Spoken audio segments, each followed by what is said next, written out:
All right, hey, we are recording. Just as you can tell, you're up in the dash behind the steering wheel. My holder that would have my phone over there in the vent, as you might have seen in some past videos, it died the other day. Got a new phone charger for the car, but it doesn't hold it up like that. So I've just been kind of jamming it up in the dash when I need directions. Not going to put a title on these. What I'm thinking they are is Livin' While Driving. You can also hear the radio in the back, got head over heels by the Go-Go's going. But so today is 11/13, so I guess this is episode 1, but also episode 11/13 of Livin' While Driving. Just wanted to chat while I'm headed in. It's straightforward. Obviously if things get dicey, you might hear me talking about that or just focusing on driving, have some dead air. But had a great week so far. It's only Wednesday morning. I talk a little bit about personal development on some of my channels. The whole idea of work harder on yourself than you do your business or your profession is great advice. One of the parts of that is establishing a routine, establishing what are called minimum standards of performance, or your key activities. I've also heard those called your highest income producing activities.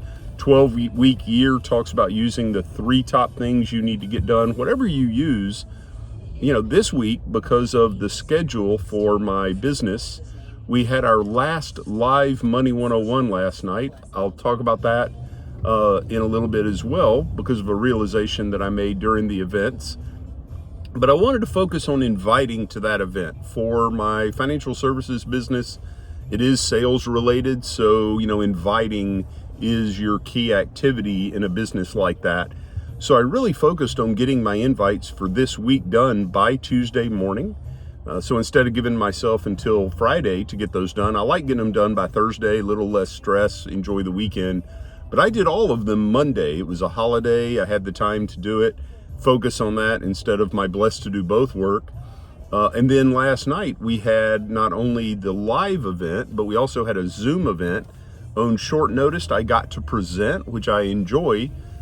Caused a little bit of logistics headaches, but got that taken care of. And we had some folks on the online, and then I went to the live event where my executive vice president locally named Chris presented. He and his wife host that event, Denise, who actually expanded our company out of Denver. And I had some guests there, so that was nice as well. And so, but now here we are Wednesday morning. I've already completed the minimum standards of performance, the basic one, which is inviting. And then I can focus on building my team and client work, which are the other key activities for building a distribution agency for 5 Rings Financial. So I don't know what yours are. If you want to chat about those, leave a comment on this video. I'd love to chat with you because, nobody has all the good ideas, right? We all have different experiences, different perspectives, and we can learn from one another on what those minimum standards of performance, HIPAA activities, how to track those. There we go. I can turn the wheel a little bit more, stay in my lane, and you can see me, or you can just be listening along. But it's a beautiful day here in San Diego. We're just now starting to have fairly cool nights, and then warms up during the day like it is San Diego. I joke we really only have 2 seasons, night and day. This time of year, and also about 5 months from now in the spring, we end up having 30 and sometimes even 40 degree temperature swings. But it's still very bright, sunny, nice. I could pull my sunglasses on, but it's not quite that bad. As soon as I get going over here, as you see, I just moved the visor. The sun will be pretty much out my left window because I commute southwest, mainly south, but southwest to get into my Navy job, my blessed to do both, as I call it. I don't call it dual career. I am very fortunate that my main work is related to what I did in the Navy for many years. And I enjoy doing that. We're about to hit some milestones in that are kind of showing me that my main contribution there is coming to a close. I can still contribute, don't get me wrong, but I can also look at developing my business and maybe some other business ideas and some consulting coaching ideas, and do that instead, because the big milestones that I wanted that project to get to are close to happening. I'm part of a very good team between the active duty staff that we support and the 3 other guys that are on my team. They're all, I mean, I call them rock stars. They really are. So let's see, what else do we want to talk about this morning? Well, let's talk a little bit about money. Let's talk about some of the financial concepts that we teach at the Money 101 events that we just had last night. And, you know, some realizations I had with those because of what we can do for other people and what they're doing for me. So one of the things we do, and I really enjoy doing, is helping people with their retirement accounts, especially if it's an old retirement account from something like thrift savings plan when they're in the military, a 401k at a company that they no longer work for, or the company was bought or sold and they're in a new 401k. That's happened to me a few times, 2 or 3 times. Now 2 times they rolled the 401k from the previous company and the previous trustee into the new company's 401k without giving us access or the opportunity to roll it out. Didn't work out badly. The market has been doing so well since I retired from the Navy that, you know, while I could have rolled it under my own company, it just stayed growing. And one of those, I just got the statement for last night. It was the first company I worked for as a defense contractor. Contributed to that 401k for about 4.5 years. There were some changes during that time. Actually, it was 3 different companies over the 5 years, 4.5 years I worked for them. So there were some periods where we were blacked out. There were some periods where the 401k wasn't that good of a program. So I didn't contribute a huge amount of money to that, at least, you know, relative to what some people were doing.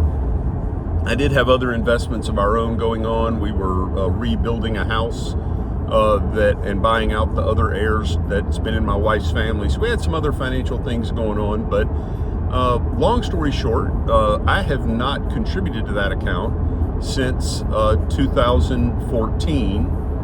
And that account, I just got the statement, there's an income feature that I could basically make it into my own personal pension. I mean, yes, it's a pile of money, but there's also a pension-like feature on these accounts. And right now, not even if I let it grow anymore, it would be almost a month enough that if we turn that on, it would make our mortgage payment 2 months of the year, every single year, the rest of our lives. And of course, the mortgage would not last the rest of our lives. We're not paying it down early because of the great interest rate we have. Somebody's deciding to swerve into my lane. Sorry about that. But long story short, you know, we would be able to make just about 2 mortgage payments every single month until the mortgage was gone, and then we'd have that money probably to take care of our property taxes, if not more, for the rest of our lives. And you know, that's not necessarily how we're going to use that money, but it's just one example of what can be done, especially when you get out of the market. Market-based investments, you can't do that with. You have to take out just a sum, and you know, they say up to 4% or 5%. But then you don't know for sure that's guaranteed. What if the market goes down or it doesn't go up more than your 4 or 5%? That 4% will be less the next year. You know, sometimes that doesn't happen. Quite often it's the market goes up more than 4 or 5%. But we've had those years where the market has dropped off the table, right? For example, 2008, 2009, and my mom, other clients that were of the age that they needed to take RMDs out, if they were taking those out of market accounts, the government made them take, let's just say 2.5% or 3% out as an RMD, plus the market went down, let's say 40%. Well, now, you know, they've lost about 43% in that account. The next year they have to take out another RMD. And there are a lot of people who in 2008, 2009, they've never been able to catch up. We don't do that. Our clients never lose money based on market performance because their money isn't in the market. We do use the market to track. We use indexes. That's why we call these indexed accounts, but I really like to call them escalator accounts. So I have one of those. That's the rollover that I'm talking about. I got the statement for last night. The other beauty is because those are contract vehicles and they're guaranteed features to them, there's long-term aspects to them, they do have withdrawal penalties or surrender penalties you might know from CDs at the bank. Mine was what we call a 10-year product, and because I set that up in 2015, it will be out of surrender next year. And just like cars that have better features from 10 years ago, right? I mean, I'm driving a 2016. Ford doesn't make this car anymore. I kind of wish they did. I really like it. It's starting to get, about 105,000 miles on it, but I can't replace it. But if I could, some of the features this car has were quite advanced for 2016. And now every single car has them and has them better, like the adaptive cruise control and lane keeping I have.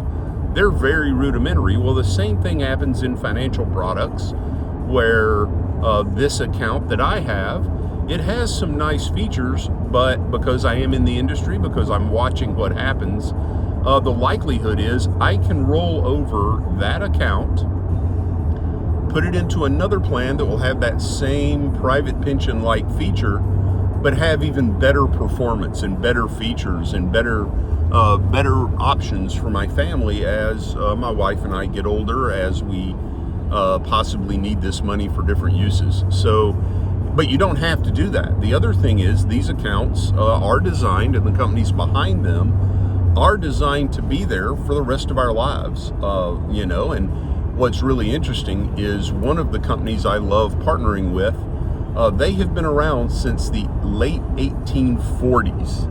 Obviously their names changed a couple times. Obviously nobody is still working there from 1848 or 1849 when they were started. But because of that, they've been around over 170 years. So when we make people promises that could be 100 years from now or even 120 years from now, if you put these plans in place for your children when they're born or your grandchildren, you can do that as soon as they have a well baby check and a social security number. And that means that those kids could live another 100 years. I won't be around, but the companies I work with will be. These are the most solid financial companies in our country. They all survived the 2008-2009 meltdown. Matter of fact, a lot of them deployed their cash reserves to help keep our economy moving. That really wasn't something I planned to talk about today, but it's just a reassurance that, when I can talk with people about retirement money, I can say, hey, one of the companies I work with, and actually they paid their first claim to a 49er. If you remember the Gold Rush days, the 49ers, he was on a ship that had come around South America here to San Diego, had gotten sick on the voyage, and actually passed away here in San Diego. And that was their first claim. I want to say that was in 1851 or 1852. So they've been paying claims for, 100 and almost 75 years now, fulfilling their commitment to their clients and our clients, right? Because they're a partner of ours. So that is a good segue to the second thing I wanted to talk about, because I have an account with that company, and in our Money 101 classes that we just had last night, talked about those. I did the Zoom one, and then Chris presented the live one. We talk about what's called the time value of money. And the time value of money, I won't do the whole presentation right now. I probably have it on my YouTube channel. But if you put money to work, you know the rate of return you're going to get, and you know the time that you can have that money work for you, then you can forecast how much money you're going to make, or have, not make, but have. And the reason that's important is if you have a financial goal, say a kid's college, or a down payment on a house, or a certain dollar figure that you want to leave to your family as legacy money or have for retirement, you can say, well, if I put this amount of money away for this amount of time at this interest rate, it will be X. Well, we use the example of what we call $5 a day, right? And most of us spend $5 a day. Before I taught the Zoom Money 101 last night, I had just bought a cup of coffee, and the tip, it was almost $5. And I wasn't originally planning on doing that because I had to stop at a coffee shop to present by being asked to do the class on kind of short notice. Well, long story short, it could be a cup of coffee yesterday. It could be you go buy Krispy Kreme today to get some donuts for the office. They were giving away a dozen donuts, but maybe they're out, so you have to buy the donuts instead of get them for free. You weren't planning on that. That could be $10 or $12, right? And then you go to the mall this weekend or the sporting goods shop and you buy, a new thing for your hobby, and that's way more than $5 in most cases. So, we do that. But over time, if you could put that $5 a day to work, let's just say you could do that, $5 a day for 40 years, you were getting started, you're in your mid-20s, and you get 8% return, you would end up with $500,000 40 years later.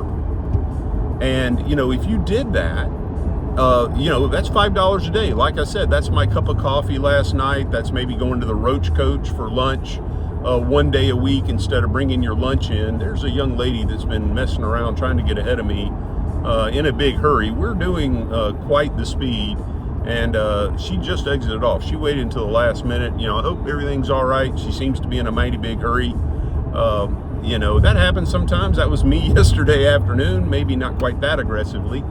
But that's also kind of why I like doing this, is keeping me relaxed, and I'm focused on driving, but at the same time I'm not hustling because I'm also talking.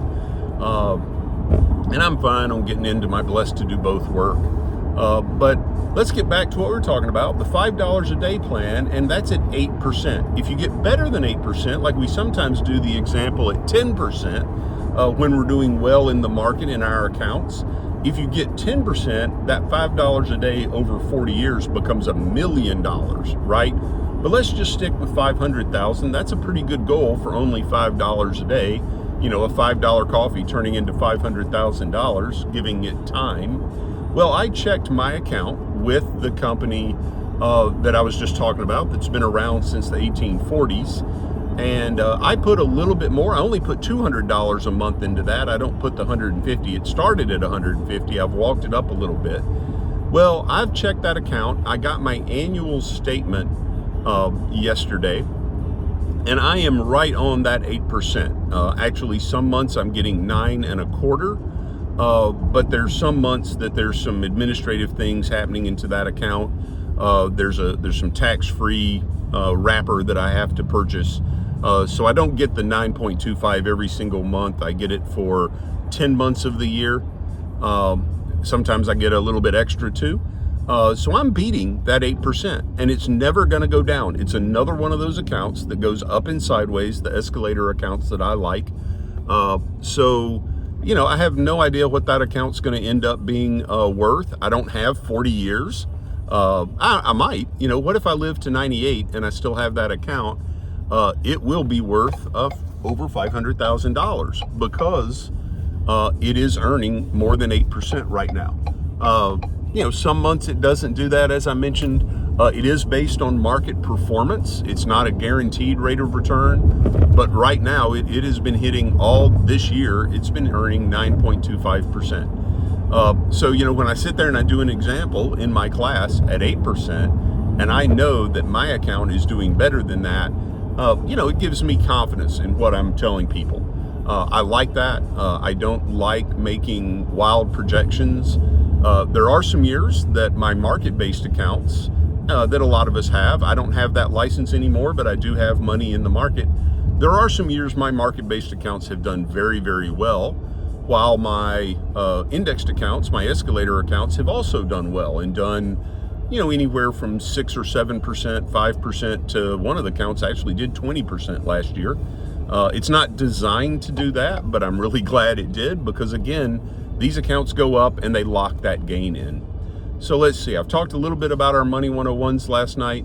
I want to talk about, I'll wrap up with this, that it's one of the other important things that we talk about at our Money 101s. And I'll be quite honest, I have some videos on these. I do talk about these, but I really haven't stressed these probably as much as I should have or could have. There's some people in our company, this is really all they do. They aren't as familiar with the retirement accounts and retirement account rollovers as I am. That is actually why I came to work with 5 Rings Financial. But I want to talk to you for just a moment as I finish up my drive here on living benefits. Living benefits are a financial product that have only been out for about 10, 12 years right now, a little bit longer. When they first got started, they are part of the life insurance industry, right? And most of us don't like talking about life insurance, the traditional type of life insurance, because we think about life insurance and why do we get life insurance? Well, who's life insurance really for? It's not really for us, right? I mean, if I died, I wouldn't see the benefit of my life insurance. My wife would get the money, our daughters would get the money, a small amount would go to charity. It's really not for me. Actually, life insurance in my mind is the most unselfish purchase you can make because I'm not buying it for me. I mean, I get a little bit of peace of mind, but that peace of mind is if I die, they're going to get a lot of money, not me, and I'm paying that check, right? So if you're buying life insurance, if you have life insurance, I do want to commend you. That is a noble and honorable thing to do because, again, you're not buying it for you, right? If I go buy another cup of coffee, I get a nice cup of coffee. Or if I go out to lunch today with my buddies, I get a good lunch and time with my buddies. But my life insurance, that money's gone. Well, here's a way that life insurance has changed. About 15 years ago, 2 or 3 of the major companies in the life insurance industry went to their what are called actuaries. Those are the guys with the big thick glasses, the powerful computer. They love doing math. Thank goodness for them. And they said, hey, we have this money set aside to pay John or Jill or Bob or Jen or whoever if they die. But we're seeing more and more often that people are canceling their policies before they die because they have a major medical life event, like a heart attack, a stroke, or cancer, right? Well, when they have that, their financial life, their medical life, their mental and emotional life, and then their financial life all fall apart, right? And we've seen that happen. It's a horrible thing to watch. I've had friends get terminal diseases. I've had friends have strokes. You know, it's never good, right? And on top of all the medical and emotional stuff going on, their financial house starts to crumble as well. And these companies realized that and said, we'd have the money if they had died. Couldn't we do something if they don't die, right? And I jokingly say, I know I've been super negative so far about about what happens, not living benefits. Living benefits are amazing. Our doctors have been practicing medicine so long that they're very good at patching us up and getting us back in the fight, right? Okay, so little joke on practicing medicine, but you know, that's what's happening, right? Folks have a heart attack, they have a stroke, they recover, they do therapy, they go back to work, but in some cases they go back to work too soon, have another heart attack or have another stroke. So let's keep that from happening is what these companies said, and they realized we could accelerate part of that benefit because they didn't die and give them access to a big pile of money. And in some cases, I mean a really big pile of money. One of my friends helped a client out. The husband had glioblastoma multiforme or GBM brain cancer. It's a nasty one. And he had $1 million term living benefits life policy. So it was term insurance. There was no cash value in it. They accelerated $870,000 of his benefit. And that's living benefits. That's life insurance. That is, you know, the old style death insurance. I'd hold up my phone and show it to you. I do that when I'm teaching, but I'm shooting this on my phone. It's there on my dash. Obviously, it's not a phone right now. It's a video camera. It is my internet browser. It's my email, my texting, my planner. You know, I write text to myself and then I can cut and paste them into emails. I can do business deals on that. I have apps for the companies I represent. I have apps for the business I work for. You know, it's not a phone, right? It's not connected to the wall with the long stretchy cord that we ran down the hall with so we could talk privately to our girlfriend, you know, and we had to do the dial, right? Nobody'd buy one of those phones nowadays, or why are you buying death-only life insurance, right? There's only a couple uses for death-only. They're very niche. Most of us as individuals really need living benefits life insurance. It's the modern style. You don't have to die to use it. It still helps your family out because if you get one of those major medical events, you can have access to a large sum of money, save your household finances, you can focus on getting well. You can focus on the emotional and spiritual side of being sick and your family, instead of worrying on top of getting well what's happening to your finances. So I'm going to really push living benefits for the rest of this year. I've got a couple of the people that came to the events last night that want to hear about it. One of my guests couldn't make it. She works in painting and construction, and while she was working on a project at a building, smelled a gas leak. And it's not her job to take care of the gas leak, but she's very conscientious and she took care of that. But because of that, she had to wait around for SDG&E to show up. And so we're going to get together later because she's interested in getting living benefits, and I owe her. My commitment now is to get her more information, show her what it'll potentially cost in her situation, and help her get them, right? And that's a great feeling. I love doing that. I love with what I do, helping people protect them. As you noticed, the theme of the financial stuff that I talked about this morning was pretty much protection. So, I've got a little bit more driving to do, but I think I'm going to wrap up there. I've been yakking with you for about 26 minutes. So hope you have a great day. If you have any questions about this, feel free to comment or send me a DM. I'd love to get some more free information to you, invite you to one of our live classes. We're not going to have any more live classes in San Diego until January. We are going to do some streaming classes once a week via Zoom, and we also have a recording that we can send you. So hey everybody, before the light just turned green, so I'm going to say bye. Y'all have a great day.